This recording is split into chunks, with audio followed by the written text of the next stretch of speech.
করছি। আজকে আমাদের উদ্বোধন হয়েছে। আমরা যে সকল উন্নত জাত রয়েছে এই এলাকায় কিন্তু আমাদের টরি 7 নামে একটা সরিষা হয় যেটার ফলন খুবই কম।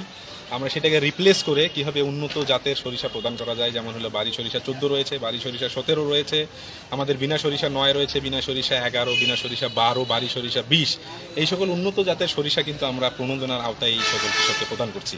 এবং আগামীতে এই সরিষা প্রণোদনার পর আমাদের কিন্তু আরও প্রণোদনা রয়েছে। আমাদের গম রয়েছে, প্রায় 900 জনকে আমরা গম প্রণোদনা আওতায় নিয়ে আসবো। আমাদের গ্রীষ্মকালীন পেঁয়াজ রয়েছে এরকম 50টি। আমার 150 জনকে আমরা বাদাম দিব।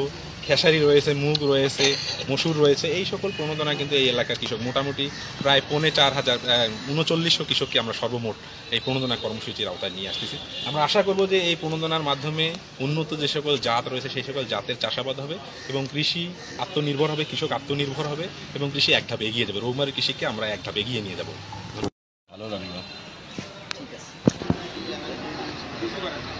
বলবেন।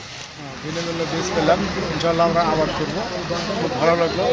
দেশের উন্নয়নের জন্য সরকার যেটা দিয়েছে ভালো।